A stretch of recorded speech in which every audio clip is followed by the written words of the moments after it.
একবার ফাতেমা রাদিয়াল্লাহু তাআলা আনহা নবী করিম সাল্লাল্লাহু আলাইহি ওয়াসাল্লাম মৃত্যু শয্যায়, ইন্তেকালের পূর্ব মুহূর্তে নবী করিম সাল্লাল্লাহু আলাইহি ওয়াসাল্লাম কানে কানে ফাতেমাকে একটু ইশারা করলেন, তোমার সাথে একটা কথা বলবো।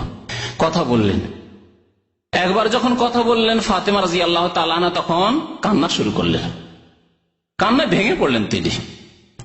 নবী করিম সাল্লাল্লাহু আলাইহি ওয়াসাল্লাম আরেকবার ইশারা করলে বললেন যে একটু কথা বলবো।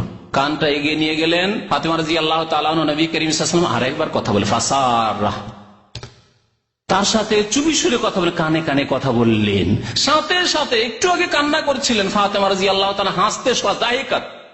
হাসতে শুরু করলেন। এই দৃশ্য মা আয়েশা রাদিয়াল্লাহু তাআলা আনহা দেখছিলেন। তখন জিজ্ঞাসা করেন, নবী করিম সাল্লাল্লাহু আলাইহি ওয়াসাল্লামের ইন্তেকাল হয়ে গেল, দাফন কাফন হয়ে গেল, তারপরে আয়েশা রাদিয়াল্লাহু তাআলা আনহা জিজ্ঞাসা করলেন। প্রথমে জিজ্ঞাসা করেছে, তখন বলেন যে না, নবী করিম সাল্লাল্লাহু আলাইহি ওয়াসাল্লামের একটি সির গোপনীয় বিষয় আল্লাহ নবী কানে কানে বলেছেন, সুতরাং তোমাদেরকে বলবো না।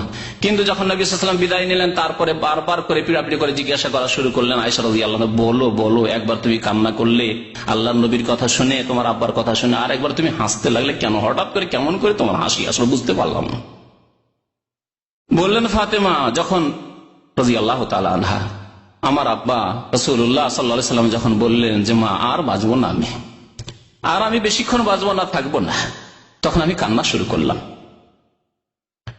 তারপরে দ্বিতীয়বার যখন আমার সাথে কানে কথা বললেন যে মা চিন্তা করিও না, আমার পরিবারের, আমার বংশের প্রথম ব্যক্তি যে আমার সাথে সাক্ষাৎ করবে সে তুমি তাড়াতাড়ি চলে আসবে আমার কাছে, চলে আসবে। ফাতেমা রাদিয়াল্লাহু তাআলা আনহা শুনে হাসতে শুরু করলেন, আলহামদুলিল্লাহ, আব্বার কাছে চলে যাব। কতদিন পরে তাঁর ইন্তেকাল হয়েছিল আল্লাহ নবীর ইন্তেকালের বলতে পারেন কেউ? হ্যাঁ, মাত্র 6 মাস। আর 6 মাসও তিনি অসুস্থ, আব্বার শোকে অসুস্থ অবস্থায় কাটিয়েছিলেন। অসুস্থ অবস্থা থেকে 6 মাস পরে তার ইন্তেকাল হয়ে গেল। দেখেন, এই বিষয়টি আমি এই জন্যই বলছি আপনাদের সামনে যে আমরা যখন দুনিয়া ছেড়ে যাব, কেউ দুনিয়া ছেড়ে যেতে রাজি নয়, কিন্তু যখন আমরা আখিরাতের দিকটা ভালো করে লক্ষ্য রাখবো, তখন দুনিয়ার উপর মায়া আমাদের তেমন থাকবে না।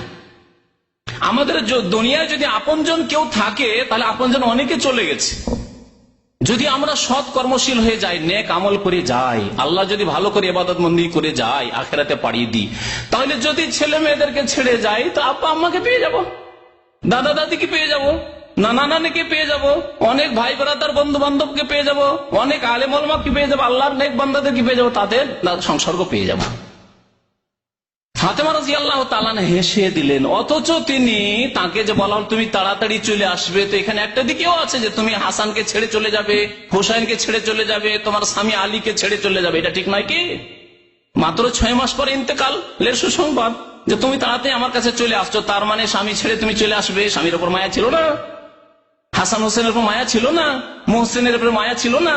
অবশ্যই মায়া ছিল, তাদেরকে তুমি ছেড়ে চলে আসবে। কিন্তু আমি ছেড়ে যাব কোথায়? মুহাম্মদুর রাসূলুল্লাহ সাল্লাল্লাহু আলাইহি ওয়াসাল্লাম, আমার আব্বার কাছে চলে যাব, খুশি।